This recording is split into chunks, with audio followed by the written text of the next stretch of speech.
Os pilares da doutrina espírita são a existência de Deus, a reencarnação ou as várias existências, as variedades de mundos habitados, intercomunicação entre os dois planos da vida e o código de moral do Evangelho do Cristo.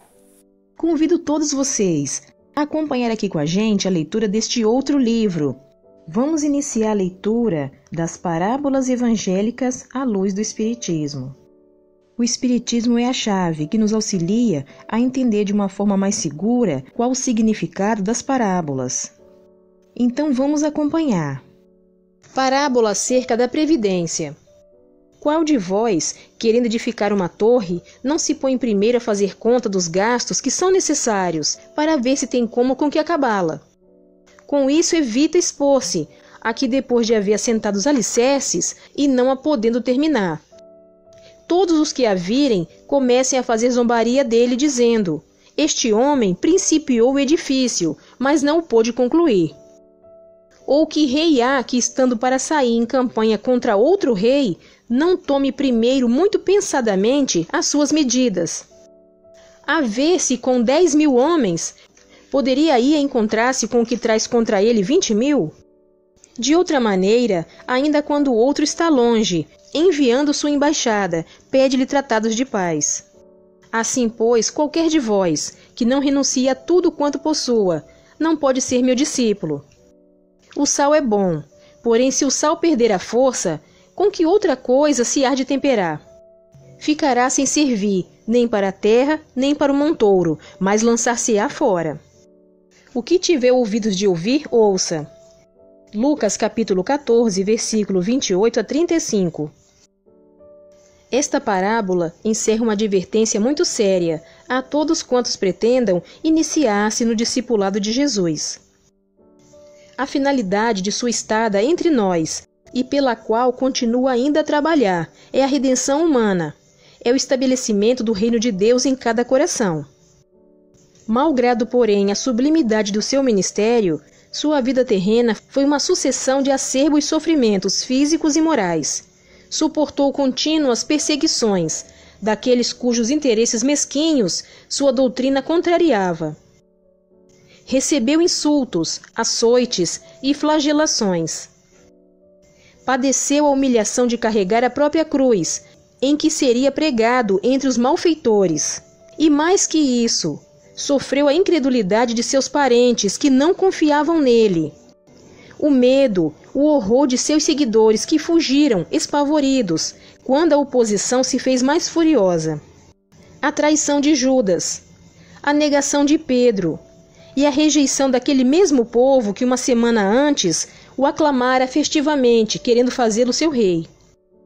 Quem se disponha em nossos dias a coadjuvá-lo nesse trabalho e colocar-se a serviço do ideal cristão, tem que enfrentar a seu turno provas igualmente muito difíceis.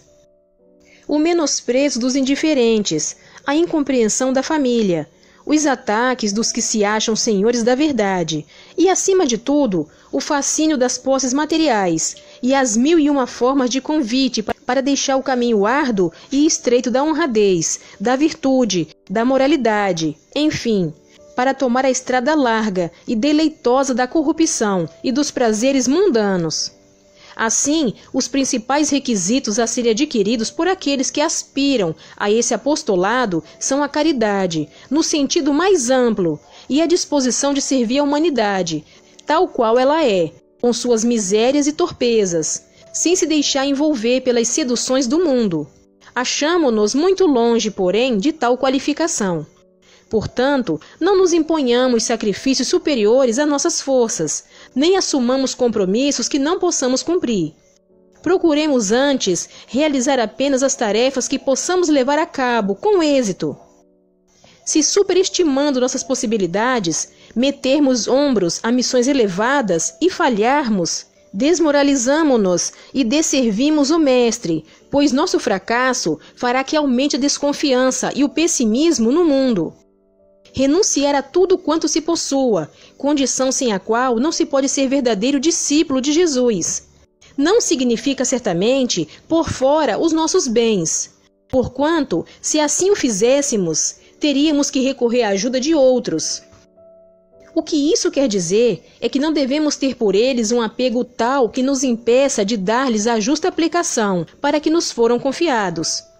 Os que se devotam à evangelização dos povos procuram praticar o bem e se empenham em proporcionar alívio a todos os que sofrem. Esses são o sal da terra. Mateus, capítulo 5, versículo 13. Todavia, se deixarem contaminar pelo meio ambiente e passarem a cuidar apenas de si mesmos e de seus interesses pessoais, irão se assemelhar ao sal que perde a força, tornando-se sem sabor, e para nada mais se aproveita. É impossível servir a dois senhores, a Deus e a Mamon. O mestre refere-se ao apego aos bens. Não se pode servir a Deus e a Mamon. O sentido da palavra Mamon refere-se às coisas materiais e aos prazeres desequilibrados. Mamon não era o nome de uma divindade, e sim é um termo de origem hebraica que significa dinheiro, riqueza ou bens materiais. Ao proclamar que não se pode servir a Deus e as riquezas, o mestre reporta-se ao problema do apego. Não são os bens em si que se constituem na fonte de muitos males, mas o abuso do seu emprego. Os bens materiais são necessários para o progresso material. Não devemos ser prisioneiros dos bens materiais. Portanto, é impossível servir a dois senhores. Obrigada pela sua companhia. Fique com Deus e até o próximo vídeo.